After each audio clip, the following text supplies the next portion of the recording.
All right, let's get right into it. Today, we're diving into what is, without a doubt, one of the most intense mission briefings you'll ever encounter. Forget spy movies. This is Matthew, chapter 10. We're going to see a team of 12 people get handpicked, empowered, and sent out on a mission with stakes that could, quite literally, change the world. But before we go any further, I want you to really think about this. Imagine someone puts this offer on the table for you, right now. A mission to change everything. The catch? You get no supplies, no money, no guarantee you're even coming home. Do you say yes? It's a heavy question, right? And it's the exact choice facing the 12 people at the center of this whole story. Okay, so let's break this down. The first part of any mission is understanding the objective. And the situation is this. Jesus' work of teaching and healing is exploding. It's gaining so much momentum that he just can't do it alone anymore. It is absolutely time to scale up the operation. I mean, think about it. He's been going from town to town, and the need is just overwhelming. So calling these 12 disciples isn't just a random idea. It's a strategic move. The mission has become too big for one person. It has to expand. And this isn't just a pep talk. It's a full-on commissioning. Jesus doesn't just send them out with a to-do list. No, he gives them the actual power to do the very things he's been doing. And this sets up a principle that you see again and again. When God calls you to do something, he also gives you what you need to get it done. He equips you for the mission. So who are these guys? Who exactly is on this team? You might be picturing a squad of scholars or religious experts, right? Well, you'd be wrong. This roster is this fascinating, kind of gritty mix of just ordinary working-class men, and they're about to get a brand new title. And that new title is apostle. Now, what's interesting is this is the only time Matthew ever uses this specific word. It comes from the Greek apostoloi, and it literally means one who is sent out.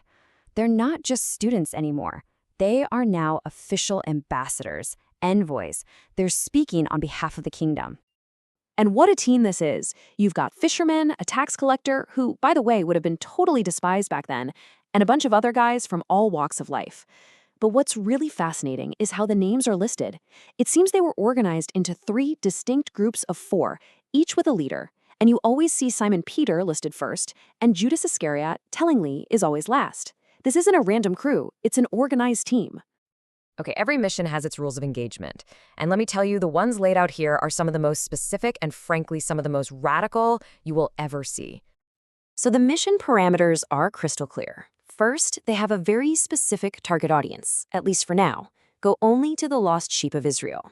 Second, the message is simple, sharp, and urgent. And third, and this is the wild part, the method. They have to travel light, like really light. No money, no extra bag, not even a spare pair of sandals. They have to rely completely on the hospitality of the people they meet. And this right here is the reason why. This is the core principle for the whole operation. The power they have, the message they carry, it was all given to them as a free gift. So they have to give it away just as freely. This ministry is not a business transaction. Period. They even get instructions for what to do when they arrive in a town. They're told to find one worthy family to stay with, no hopping around for better lodging. If that family welcomes them, they offer a blessing of peace. But if they're rejected, they're told to shake the dust from their feet as they leave. Now, this isn't just them being petty. It was a serious symbolic act that basically said, okay, you've made your choice. The responsibility for what happens next is on you. So, up to this point, the mission sounds tough, for sure, but pretty straightforward. Preach, heal, trust God. Simple enough.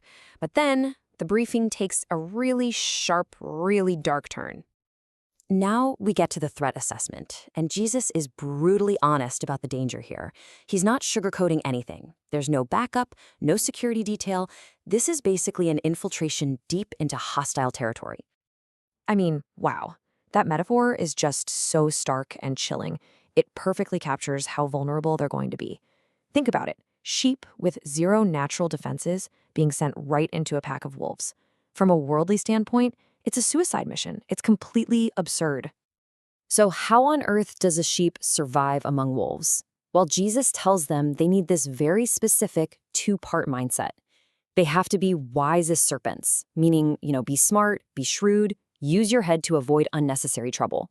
But at the exact same time, They must be harmless as doves. Stay innocent, don't retaliate, don't become the thing you're fighting against. It's this incredible balancing act of cunning and purity. And the threat is going to come from everywhere. Jesus lays it out. You'll be dragged before governors and kings. You'll be punished by the religious leaders in your own synagogues. And then the most painful part, this mission will divide families. Brother will turn against brother. You will be, and I quote, hated by all for my name's sake. So why? Why all this hatred?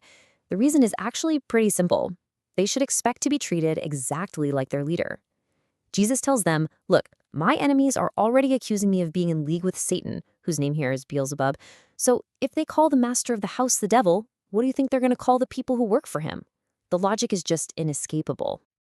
And that brings us to the final and most sobering part of this whole briefing.